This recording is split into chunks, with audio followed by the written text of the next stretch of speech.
All right, we're going live.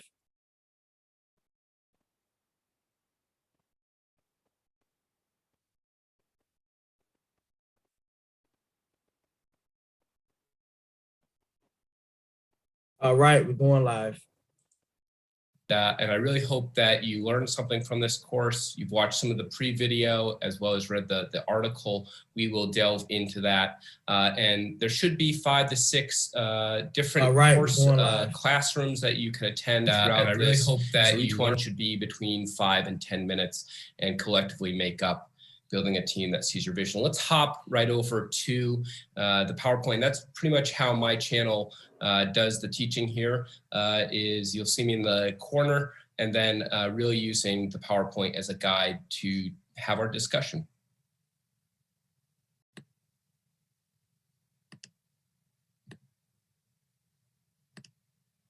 All right.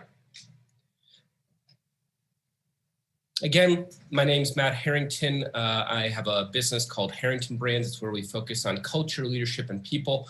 My family had a leadership development firm that I got started in, and then mom retired, and so this brand and this company is an offshoot of that. So really, when I do a lot of my coursework, it's with 30 years plus of thought and research and training and working with other companies, and that's from my family's business, and I got into it and then launched Harrington Brands. And so I've been in the industry for about a decade, a little bit over a decade.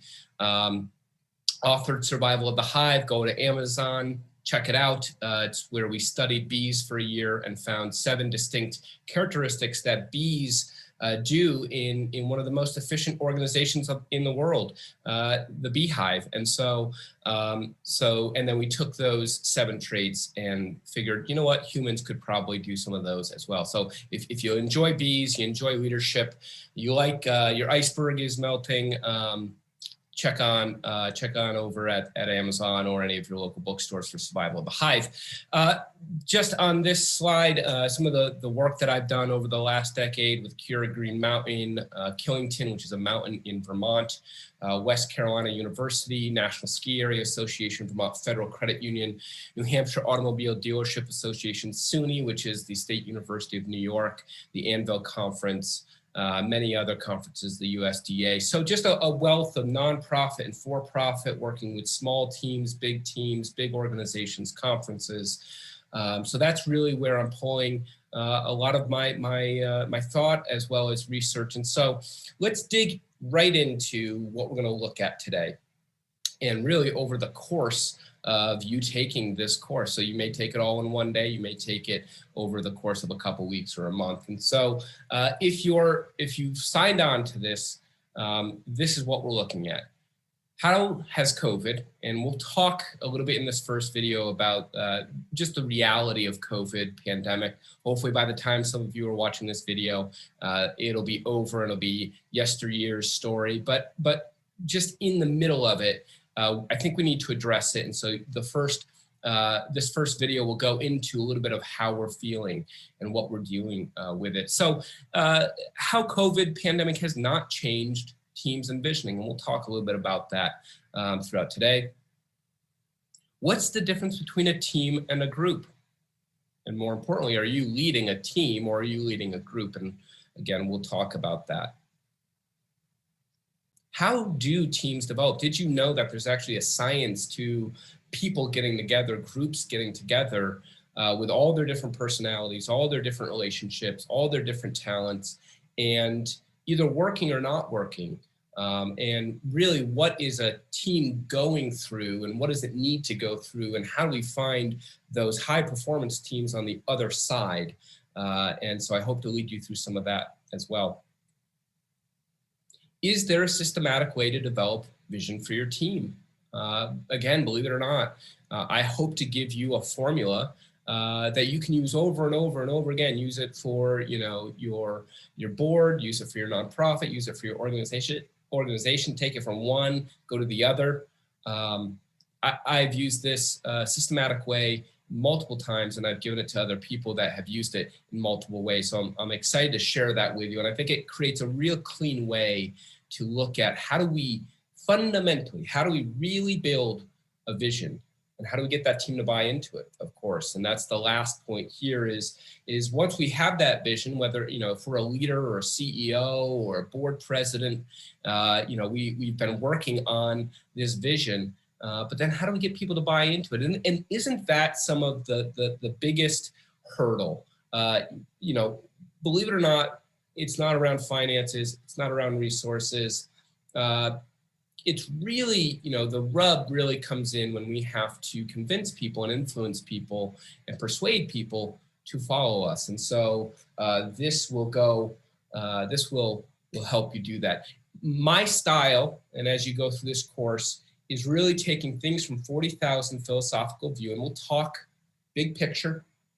And then my job, and hopefully what you get out of this course, is we can bring that down to direct application, or being able to implement it the next day. And so I hope to give you tools every time, both in this course and in other coursework, to really take that big philosophical idea, not just keep it hanging in the air, but being able to bring it down to actual items. So the first thing I want to do, I want you to be thinking, maybe in some offline time, how has COVID changed your view of your current role? I think that that's just a big question here. For us in America, really March was a turning point. March of 2020 was a turning point. A lot of people started to do things differently, work from home, telecommute, and really just reevaluate their life. And so as you look into perhaps a new year, a new role, how has COVID changed that? So again, you can pause this and just give yourself a minute or two to think about that.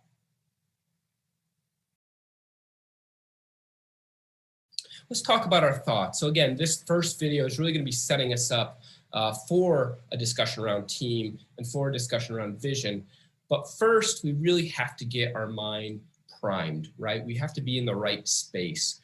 And I don't know about all of you, but this year and kind of consequently the COVID pandemic, but even maybe an election or just a bad year in business really can put us into a funk. And it's hard to get to actualization, aspirational thinking strategically if we're still in the muck, right? And so I want to just, I'm not sure any of this will solve it, but it may put some words and some vehicles around what we're feeling, and that may help you. And so I hope it does. And so when we look at our thoughts, did you know that on average, we have about 12,000 to 60,000 thoughts per day, which is a lot, but then you think you're conscious from when you wake up to when you go to bed, and more or less you fit 12 to 60,000 thoughts per day.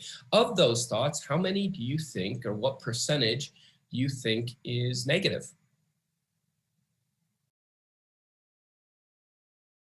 Of that, of all the thoughts, 60,000, what percent are repetitive thoughts? So we just keep thinking again and again and again about it. What do you think? A whopping 80% of our thoughts as human beings is negative, are negative, which is unfortunate, right? You really do think maybe you're more of a positive thinker. You try and be the optimist in many situations, but your brain, the way it functions, the way it's hardwired, it is giving you just constant feedback about negative situations. It's a survival tactic that we formed for thousands and thousands of years. Always be aware, always be on your guard. Again, of those 12 to 60,000 thoughts, 80% of them being negative, what percentage are repetitive thoughts? 95. 95% of our thoughts we think about again and again and again. And you might have heard the old adage, you are what you think about all day. Well, again, if you're thinking 80% negative thoughts, 95% of your thoughts are repetitive, we could tend to be negative and given good reason, again, with the COVID pandemic or just a struggling business year.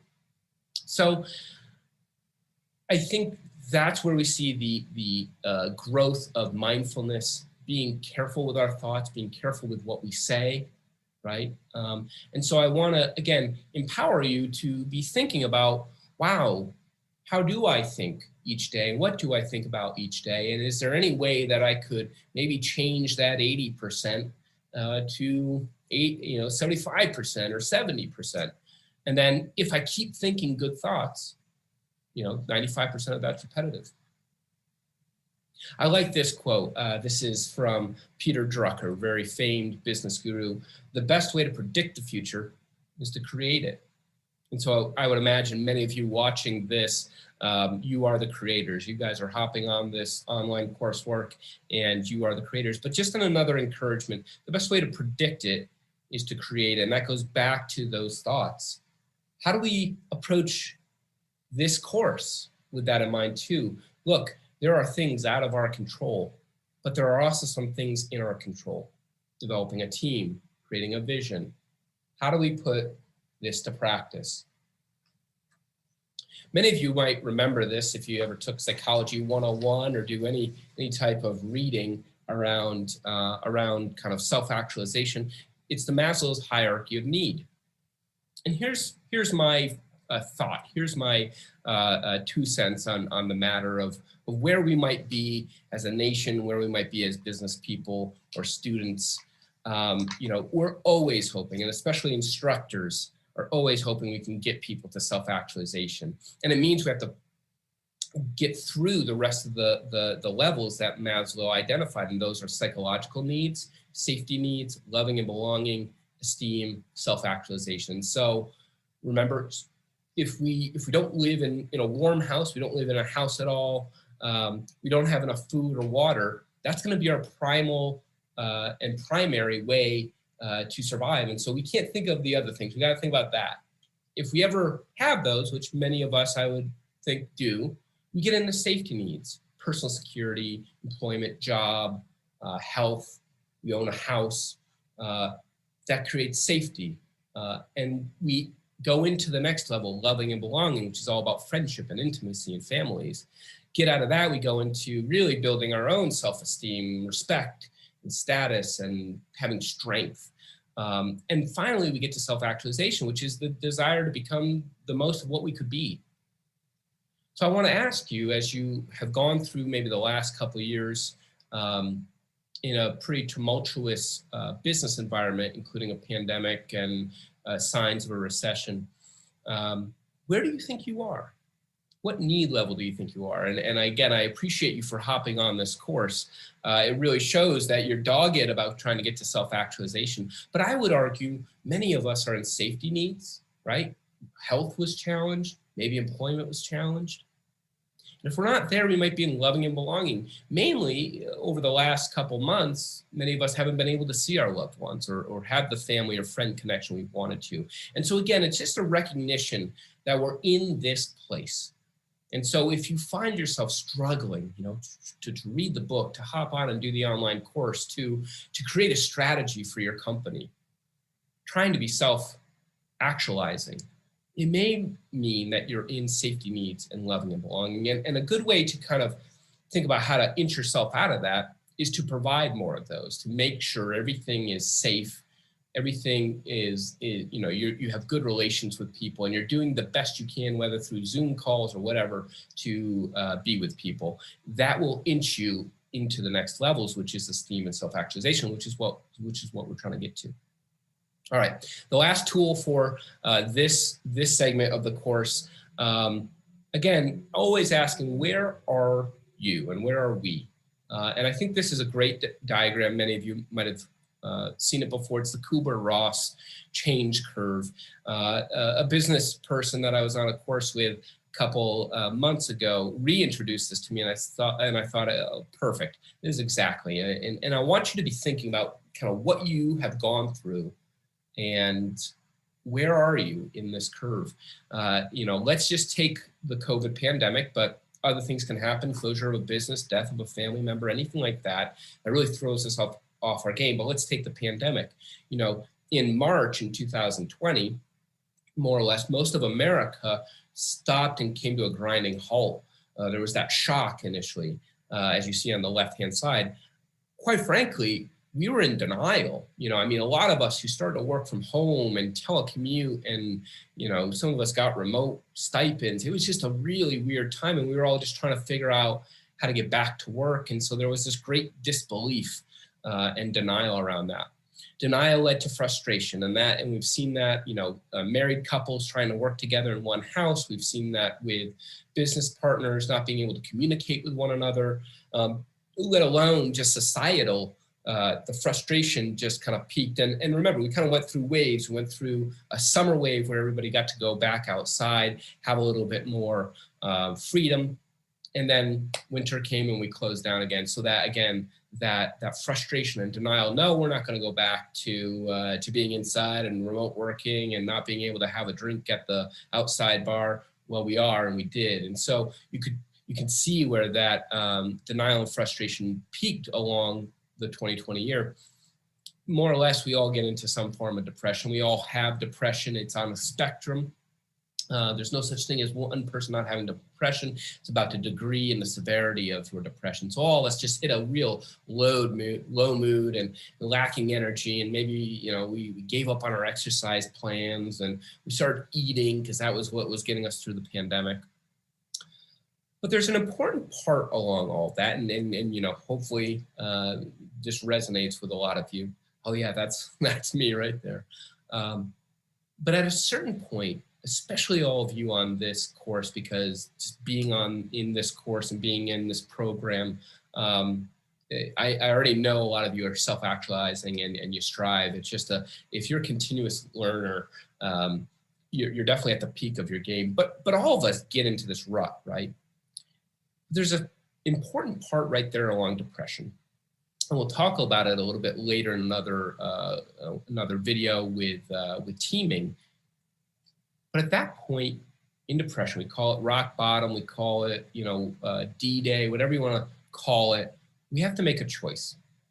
And the best of us get there faster. And we make a choice to get out of depression. We start to experiment, right? We start to engage with some of the new situation, the new normal, they called it. But we started to try Zoom calls. We tried to be a little bit more engaging. We tried to telecommute a little bit better. We bought new equipment. Maybe we even developed something new. Maybe a new product emerged from all of this. And we tested it out. And then we start to make a decision around, does this work for us? Did this feel good? Did working from home, did being on kind of Zoom calls or moving more to a digital platform, did that work? Does the evidence and data point to being more positive? And then we start to integrate. And this is how businesses work. This is really a diagram of entrepreneurship, if you think about it, right? Even in entrepreneurship and when you build new products, you're always frustrated with what was there. Maybe you get into a mild depression around, the CD player and you develop the iPod, or gas-powered cars, you develop an electric car, and we start to experiment, we move out, we make decisions, and we start to integrate it into our business and really into our culture. All right, so again, I want to encourage you with those kind of three scenarios, the Maslow's hierarchy of need, the Kubler-Ross change formula, and just the general thought that it's normal to have negative thoughts and we need to fight back against that. And so this is going to prime you and prep you for the rest of the coursework around teaming and visioning. So I hope you join me in the next video. Thanks so much.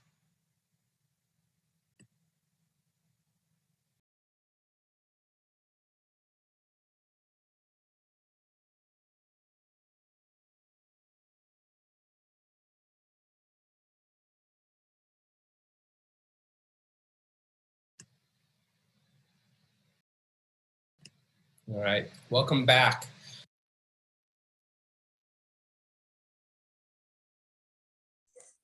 All right, team. That's taking us right to close to our ending of our session this morning.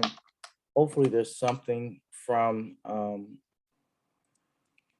Mr. Matt Higginton's training this morning that really stood out and stirred up some things within us individually that can definitely help us develop our businesses even the more, right? So stay tuned. There's more great information that we will be um, revealing unto the team, unto our viewers that subscribe to our YouTube channel. Share.